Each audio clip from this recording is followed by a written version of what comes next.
Mon prénom c'est Yvan.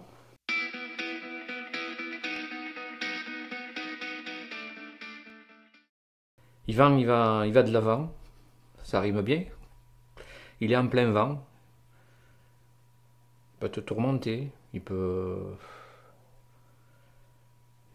Oui, il va de l'avant, il est contre le vent, il est à tout vent. Il y a un tas de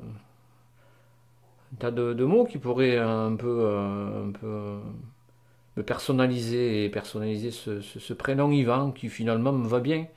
Quand on dit que les prénoms vont bien avec les personnes, là j'en suis persuadé. Trop confiant, je doute, hein, je bosse trop. Je me suis rendu compte que j'étais trop rangé, trop truc. Donc de temps en temps, je mets du désordre dans l'ordre. Mais c'est un truc de fou, quoi. C'est-à-dire que de temps en temps, je laisse un linge traîner par-ci par-là pour me sentir, comment te dire, normal, entre guillemets. Parce que je me dis, putain, attends, Yvan, t'es trop rangé, t'es trop truc. Si les gens ils vont te prendre pour un fou, donc de temps en temps, je mets du désordre. C'est très très dur. C'est une thérapie qui est longue. Voilà. Mais on y arrive, hein. Non, je suis bien dans le désordre finalement. Dans un certain désordre. Un désordre ordonné, on va dire. Parce que si c'est le désordre, là, c'est plus de la vie. C'est quoi? C'est un bouillonnement de vie. Et est-ce que je suis prêt à accepter un bouillonnement de vie, ça? De la vie par-ci par-là, oui, mais un bouillonnement de vie, non, je crois pas. Je ne suis pas là encore. Je le montre pas toujours, mais j'aime les gens. J'aime les gens, j'aime aller vers l'autre. J'aime recevoir de l'autre, aller vers la différence de l'autre, aller vers, si tu veux, vers ce que je connais pas, ce qui peut m'interpeller chez l'autre. Des fois, tu rencontres des gens, même s'ils ont une différence de point de vue, tu te dis, putain, mais tu vois, t'étais arrêté sur cette idée, mais finalement, lui, il te fait réfléchir, il te dit, non, mais c'est pas comme ça. Et tu te dis, je suis en train de me tromper, quoi. C'est là la valeur des choses, c'est la rencontre avec l'autre. Parce que sans l'autre, on n'avance pas, sans l'autre, on n'évolue pas, sans l'autre, eh ben, on ne pourrait pas construire la société dans laquelle on est. Ben, il y a beaucoup de choses qui, dans ce monde, me procurent de la peine. Ben, quand je vois des conflits à travers le monde, quand je vois la précarité grandissante autour de nous, quand je vois les travailleurs pauvres, quand je vois tout ça, ça me révolte. J'ai un sentiment d'injustice. Après, au niveau personnel, ce qui peut me peiner, c'est quand j'apprends que un membre de ma famille a une grave maladie ou voilà, ou les parcours de vie où il y a des accidents comme ça qui sont liés à ma famille ou à mes amis. Une des grandes peines de ma vie, ça a été la disparition de ma maman. Mais c'est parce que une maman, on n'en a qu'une. Et la mort de ma maman m'a beaucoup, beaucoup affecté. Mais écoute, c'est comme ça. Ben, la joie, ben, c'est par exemple la naissance de mon petit-fils, hein, mon fils Michael, mon aîné qui a eu un petit garçon. Oui, une grande joie, ça peut être ça. Elle peut être, elle peut faire émouvoir et la naissance du petit-fils m'a vraiment ému. Comme la naissance de mes deux petites filles. Les joies, c'est les joies de la vie en couple, c'est les joies de la vie avec nos enfants autour, nos petits-enfants. Voilà, c'est la joie d'aller bosser le matin, hein, par exemple. C'est voilà. Ben, ma femme, par exemple, pour moi, c'est une passion. Si je peux dire ça, je suis passionné, hein. J'ai rencontré Catherine et pour moi, c'est une passion, hein, parce qu'elle est vive, elle est intelligente, elle est un peu folle. J'adore. J'adore. Je sais pas pourquoi. Elle a des grains de folie, j'adore.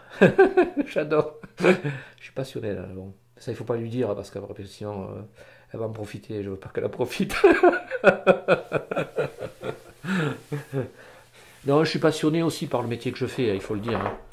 Construire, avancer, construire des unités mobiles, techniques, j'adore, j'adore. J'adore ben, tout ce qui est mouvement mécanique, tout ce qui est lié à l'électricité, électronique et compagnie. Bon, c'est des domaines sur lesquels bon, j'aime bien aller pour faire ce qu'on fait, du conditionnement à la propriété, aller voir les propriétaires, hein, les gens qui ont leur vin, qui te confient leur vin, qui sont comme leur bébé, qu'on conditionne. Tout ça, j'adore, hein. Je sais qu'une fois, j'avais dit à mon père, je serai chef d'entreprise. Mais j'en reviens à cette notion de liberté. Moi, j'ai toujours quelqu'un été d'assez indépendant. Et donc, je voulais faire un métier qui me rende libre, tu vois. Est-ce que je suis aujourd'hui? Bon, on n'est jamais libre de tout, de toute tâche. Mais enfin, libre de faire ce que je veux presque, quoi. Voilà. Je suis allé travailler dans d'autres régions, dans d'autres... Mais très vite, je me suis rendu compte que c'était pas mes repères, hein. C'est pas dans la relation avec les autres. C'est un climat ambiant, c'est un espace, c'est des volumes, c'est le paysage. C'est marrant, hein. C'est tout ça qui fait qu'au bout d'un moment, tu te dis je suis pas bien ici. Tu peux t'adapter, tu peux te contraindre, mais au bout d'un moment le naturel ressort et l'espace, l'environnement dans lequel tu es né, tu as grandi, il revient à la charge. Je pense que je suis né au bon endroit, pour ma personnalité, pour la personne que je suis aujourd'hui. Et Metz, en plus, je ne vous ai pas parlé de Metz, mais Metz me va tout à fait, hein, donc le problème il est là, quoi, c'est que pour quitter Metz, pour moi c'est difficile, quoi, mais bon, c'est comme ça, hein. Le physique, nos limites, peut-être un peu plus maintenant, mais j'ai pas de limite. J'ai pas de limite à la fatigue, ça c'est un atout, hein, lorsqu'on fait des épreuves, du travail manuel et compagnie. Mais c'est pas le physique en fait qui prend le dessus, c'est la tête, quoi, c'est le cerveau, hein, qui fait que j'ai une certaine volonté. Lorsque je vais atteindre un but, je défonce tout, quoi. Je suis ainsi fait. Et je pense que j'ai cette capacité à aller toujours de l'avant malgré l'échec, malgré les échecs. Parce que quand on comptabilise les échecs dans une vie, ils sont beaucoup plus importants que les réussites. Et quand la réussite est là, elle est, comment dire, elle est gratifiante, elle est enrichissante, elle est merveilleuse. Bon, est-ce que réussir professionnellement, c'est réussir sa vie? Non, pas du tout. Réussir, c'est sa vie, c'est autre chose, quoi. Je parle plutôt de réussite personnelle, de réussite familiale. Voilà, moi aujourd'hui, je viens d'avoir un petit-fils, pour moi, c'était une réussite. J'ai beaucoup d'imagination. Et ça m'encombre le cerveau. Si je suis trop mon imagination et mes idées, je me disperse. Et c'est pas bon pour la création parce que quand on se disperse, finalement, on crée rien parce qu'on va faire un boula, on fait rien. Donc j'essaye de canaliser cette imagination, mais c'est pas facile. C'est fatigant des fois. J'aurais aimé être un artiste. Travailler le bois, travailler le marbre, être sculpteur, peindre, ça j'aurais aimé. J'aurais aimé, je pense que j'aurais eu les capacités, mais bon, j'ai pas été formaté pour ça. Voilà. Mais j'aurais aimé faire ça. J'ai du mal quand même à communiquer, j'ai du mal.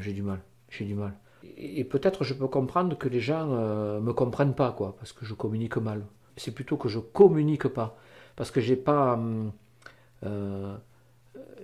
cette envie de m'étaler ou de communiquer les choses. Je devrais le faire, mais je le fais pas. Et ça, les gens certainement ne le comprennent pas. Quelqu'un qui est tolérant, pour moi, c'est quelqu'un d'intelligent, hein. Il faut comprendre la différence de l'autre, hein, donc il faut avoir un certain niveau d'intelligence. Voilà, faut se mettre à la place de l'autre. Hein, voilà, et même si on n'est pas du même avis que l'autre, il faut être assez tolérant pour l'accepter et essayer peut-être de le faire changer, d'aller vers dans le sens. On a la chance de vivre en France, de vivre sur ce territoire extraordinaire, de vivre à Metz, de vivre. Je dirais jamais assez. Il faut arrêter de se plaindre, il faut aller de l'avant, il faut aider l'autre, il faut avoir une certaine forme de tolérance, il faut être gentil, il faut être aidant, il faut aller vers les gens qui ont vraiment besoin d'aide, il faut aller vers eux. Et quand on peut les aider, on les aide.